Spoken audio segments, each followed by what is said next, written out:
Adibhai to give preamble on pause before you react underlying child need. Over to Dr. Satibhai. So it has always been said that if you want to respond, you have to pause before reacting after a stimuli.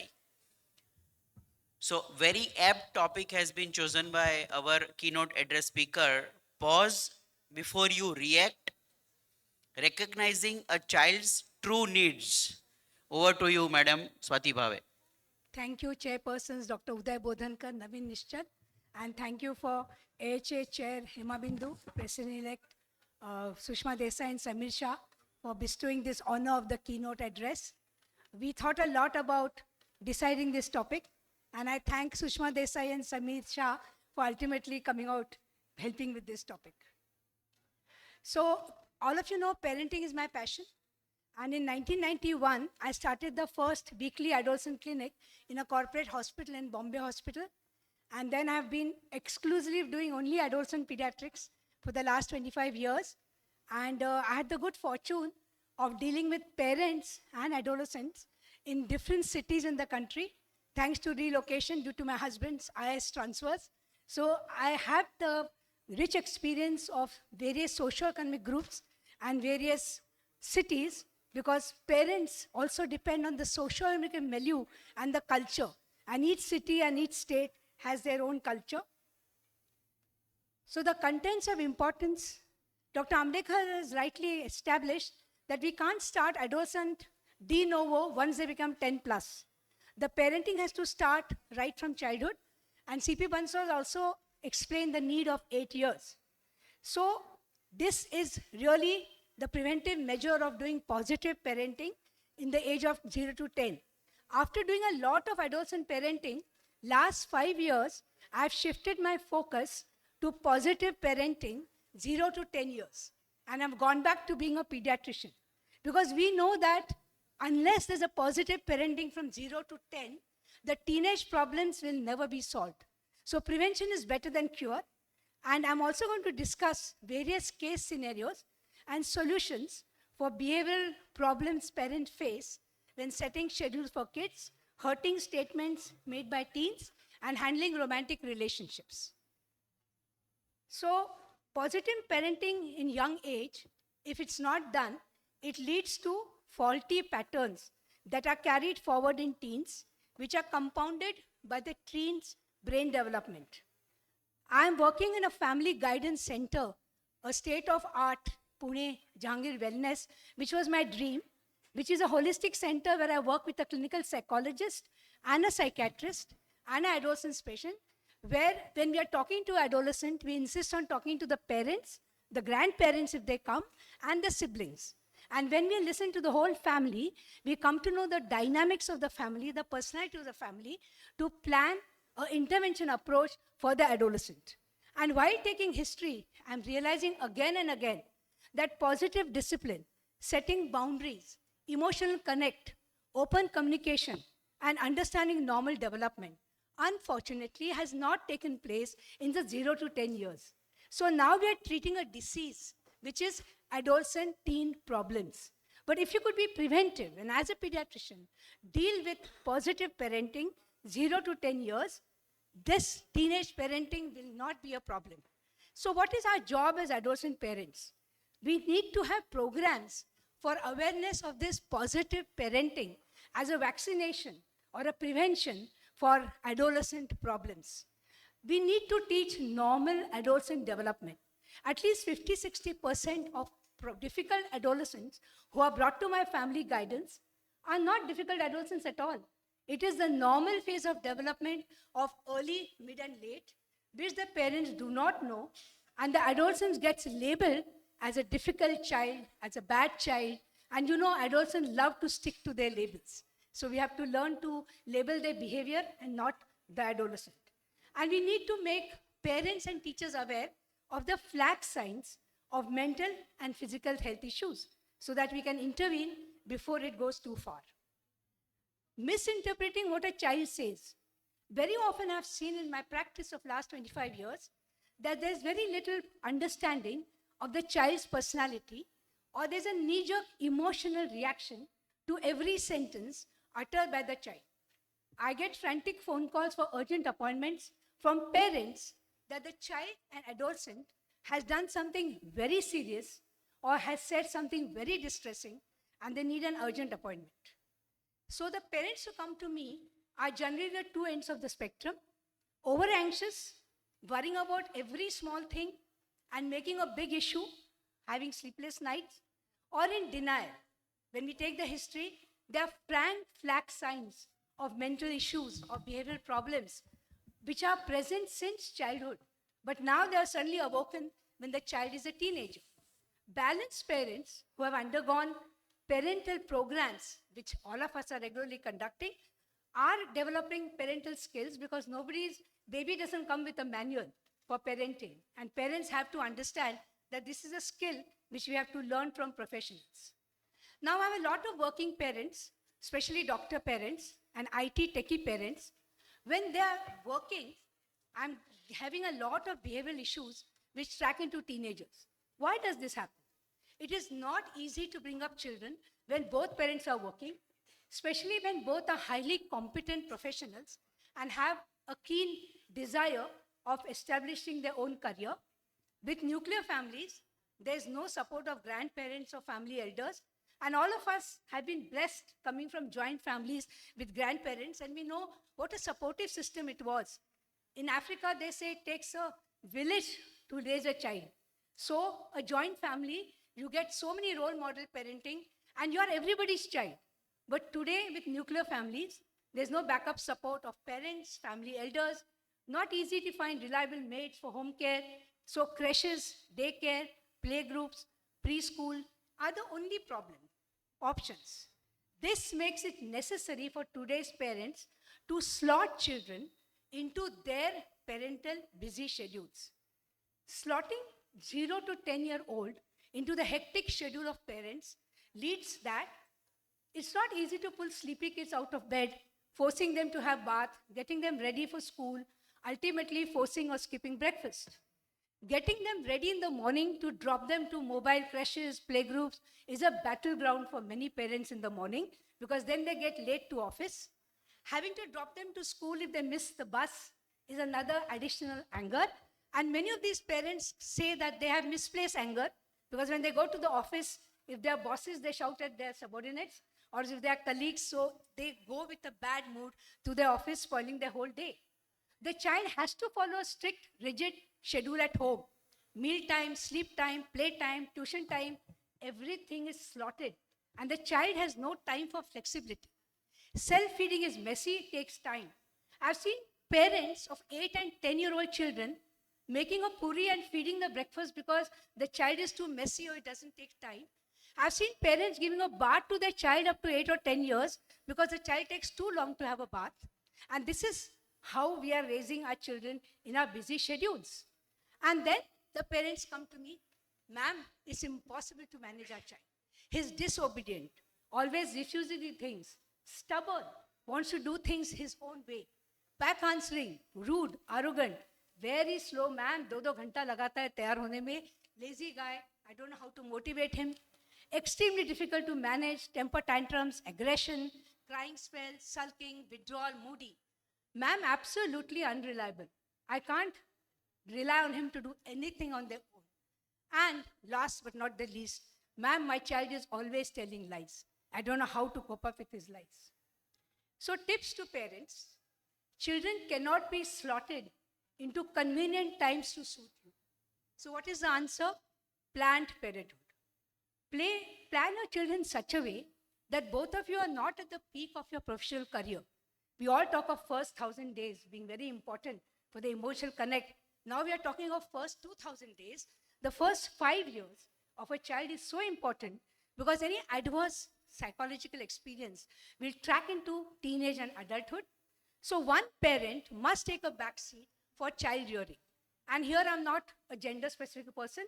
Whoever careers hire, husband or wife, the other person can take a backseat for child rearing because children need a constant source of support and connectedness in their life.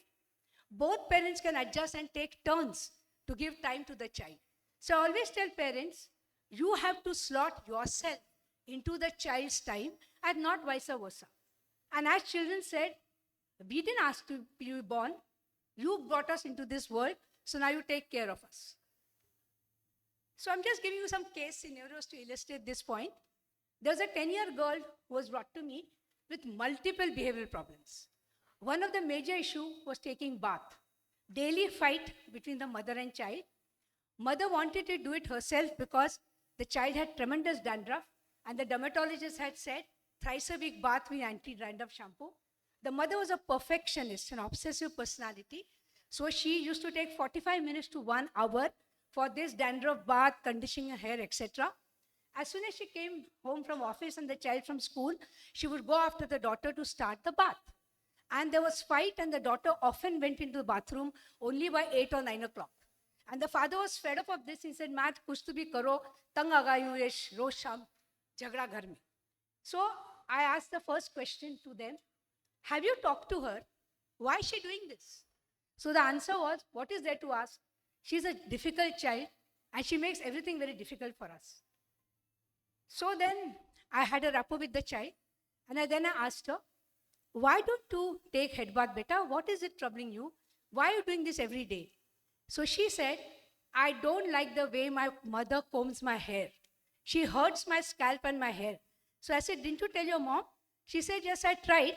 But she said, I'm doing this for your health, so shut up and do whatever I'm telling you. The problem was, the child had very curly long hair and they were all tangles and this mother was very rough. So I simply brought a broad comb, told her how to disentangle her own hair because I have the same type of hair. And I told her that, can you do this yourself? And she said, yes, auntie, I will do this myself. And I told the mother, let the child be self-sufficient. Let her have a shampoo bath. She's 9-10-year-old. And then the girl said, I asked her, what time is the most suitable beta for you? She said, auntie, I come home at 5. I want 1 hour rest. At 6 o'clock, I'm ready for bath. So I made her promise that you'll tell your mother on your own, I'm ready for bath. She said, yes. The moment I told this to the parents, the mother said, main nahi karne wali ye sab. So the father said, no, let us try it out. So said, aaj se tum hi tumhara bachcha ka dekho. So the father took over and I also made the girl cut the hair short and this girl's stubborn behavior stopped. And after that, I managed to give a lot of positive parenting tips. And today this girl and the family are very happy. The case 2, 9-year-old child, parents said, she's an impossible child. We just cannot trust her. Every small little thing, she tells lies. So this child also used to give trouble for bath. Bath is a very common problem. So one recent lie was, the father said, ma'am, she told me lies about her bath. So what do you mean? She said that child went for bath and then I went and checked the bathroom. The bathroom was wet, soap was wet, but the towel was dry. So I came to know that this girl is telling lies. So again I asked her, did you ask the child what he is doing? He said, no, वो ऐसे ही करती है हमेशा, उसमें पूछने का कोई problem नहीं है. So again I talked to the child and I said, why do you give your parents so much trouble? She said, auntie, I get so exhausted after coming home, after tuitions, after extracurricular activities. I'm too tired to have a bath. And if I tell the parents, my father who's a techie says, this is non-negotiable, no option. So I'm pushed into the bathroom. So what shall I do? And she said, next time, auntie, I'll take care of wetting the cloth or towel also. So I told her, no, you don't have to tell lies. Let me talk to your parents. We'll find a solution where you don't have to tell lies to your parents. So I told the parents, please reduce her extracurricular activities and tuitions and give her something which she can cope up. So when she comes home, she's happy and not tired. And though daily bath is very important for personal hygiene, you can have a cheat day when you can take a sponge bath. So I literally explained to her what a sponge bath is. Just cleaning your armpits and private parts so that there is hygiene maintained. And another thing she said, you know, auntie, there's a jet in my bathroom which is broken and my parents are not finding time to improve that jet. So my mother fills up a hot water bucket and it's so hot that I spend 15-20 minutes making it lukewarm. Just tell them to prepare that jet and I will finish my bath in 15 minutes. So I explained to the child why it is not good to tell lies, told the parents how to handle a schedule with cooperation of the child so the child doesn't feel the need of telling lies. This is a very common problem. In fact, I take a workshop for parents on how to deal with your children telling lies. So why do children tell lies? A variety of causes. But the first and foremost is avoid consequences and punishment. And we all know as parents, we have told our child, बेटा सच बोलो हम कुछ नहीं करेंगे. लेकिन जब वो सच बोलता है, we get so angry that we punish them. So naturally the child knows कि सच बोलने में punishment मिलती है, तो lie बोलना is much safer. So children continue to tell lies. They want to protect themselves for others, peer pressure. They don't tell on their pressures. To fit in socially, assert independence, coping mechanism for difficult emotional situation. But what is important for us to understand that some children are habitual liars, and this is pathological lying, and these children need to be assessed psychological profile and conduct disorders. But majority of children tell lies for very, very small things, and parents just need to change their attitude and behavior. When do children start lying? As early as 2-3 years. When they know the parent is not a mind reader, and if he's not present there, they can fib. Children lie more at 4 to 6 years.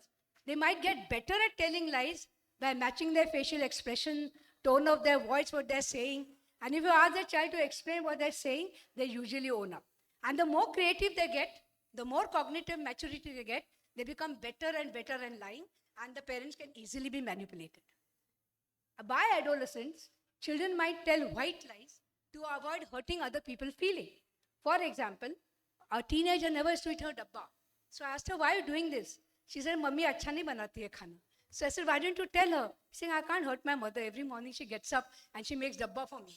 So then I had a talk with the mother, and she learned better recipes, which made her daughter happy. So handling imaginary stories. Don't make a child labeled as a liar. When you know his imaginary stories, gently talk to him and say, बहुत अच्छी कहानी है बेटा. You will be a writer to next time. And so make him understand that you have understood his telling lies, but without labeling him, castigating him as a liar. So that is very, very important. So it encourages your child's imagination without calling him a liar and giving behavior problems. So how should parents deal with lies? First of all, understand that this is a part of cognitive development.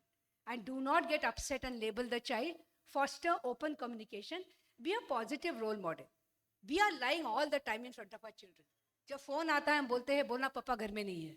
And we expect the child not to tell lies.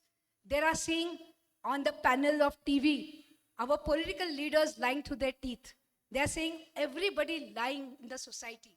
And they know that lying gets you win places. So we are having such bad adult role models, and teaching them not to tell lies is such a hypocrisy on the part of adults. Remove fear of punishment. Instead of reacting and castigating the child, sit with the child calmly and say, yes, I know you have spoken lies, but please explain to me. I will not get angry. Why did you feel like telling me lies? Why don't you trust me? And of course, we all talk of positive discipline, where we don't talk of reward and punishment, but we talk of negative consequences after negative behavior. That means doing some privileges, and positive consequences after positive behavior. And don't make a small lie a big trust issue. Once a child has confessed that he has lied and you are forgiving him, move on. Unless it's a very serious matter like copying an exam, underage driving, children and teens are going to make mistakes in life. A lot of children in my family guidance clinic come and tell me, aunty मैंने एक बार झूठ बोला, मैंने copy किया, लेकिन mummy papa बार बार वो ही निकालते रहते हैं. So every day, every month, 100 times I'm reminded that beta, I have lost trust in you because you speak lies. How will the child move on if you carry this emotional baggage all the time?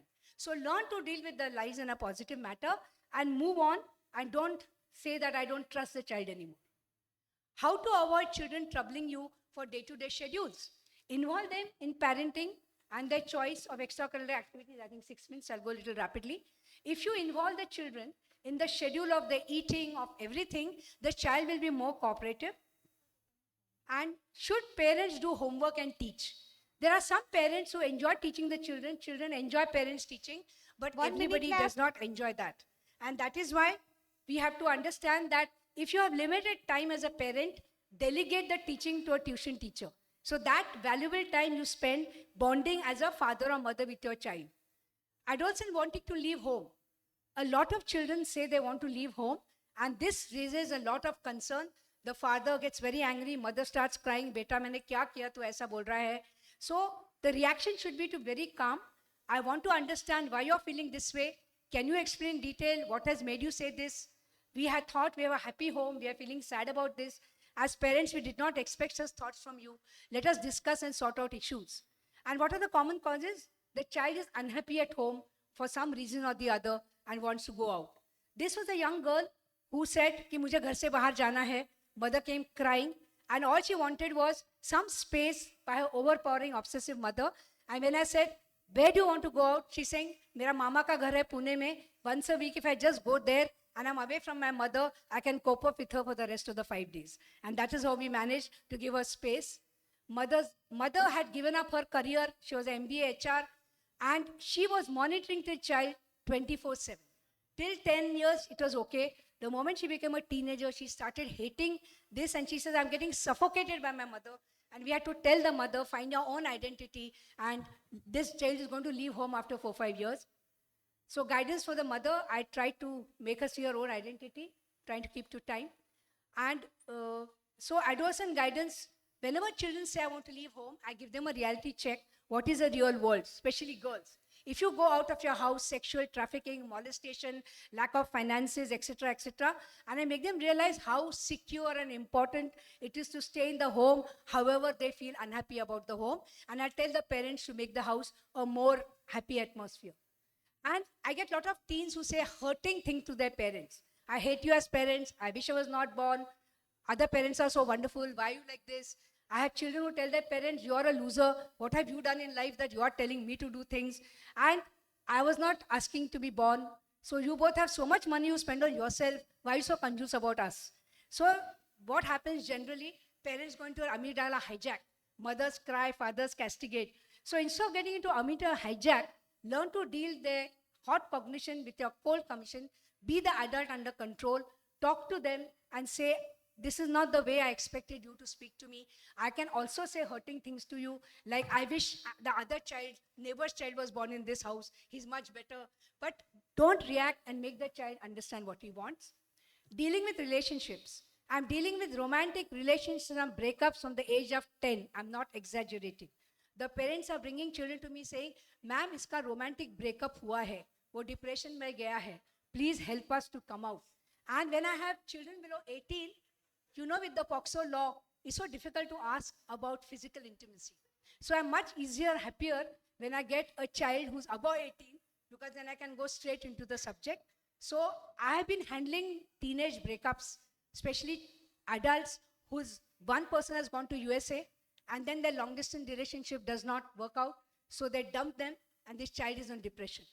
So all this, okay, to summarize, the first principle of teenage parenting is parental emotional regulation.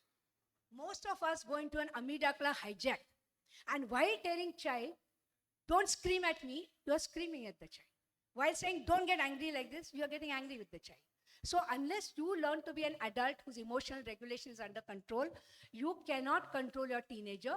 And you have to learn that. So when we do parenting programs, we say first thing of adolescent parenting, patience, patience, infinite patience, and shanti, shanti, shanti. So we teach anger management to the parents first before they deal with their children, not allowing one's own amygdala hijack, always sitting with the child and say, I want to hear your side of the story. I'm sure you did not mean to do this, but you have done it. So let us understand why is this. And I'm always here for you, but unless you're honest with me, I cannot help you. And after the recent Porsche case in Pune, whom we all know, we have to explain to them that as a parent, I will always love you and forgive you. But if you have done something illegal or criminal, however I stand behind you, you will have to now bear the consequences. So if your child does underage driving, drunk driving, if he molests a girl, he does something juvenile or fraud, you can get the best of lawyer. You can be behind him. But never as a parent try to whitewash it. You know the Porsche case where the mother gave her own blood to replace the drunken blood sample of her son, where the father contacted all the police officers and everybody to cover up of that case of those 2 people who died. And 2 doctors from Sassoon Hospital got suspended for this cover-up. So if your child, first of all, you should have such a secure atmosphere and such a connectedness that your child should be afraid of being against the law. if we start bribing police people at the traffic guard, passo leke I can cut a lifeline, what are you role modeling to your child? And if your child breaks the law, he has to face the consequences with you right behind him as a parent, helping him, because this punishment may break or change his career. He may become a juvenile delinquent, or he may become Valmiki Rishi and write Ramayana. Thank you very much. Thank you. Thank you, Dr.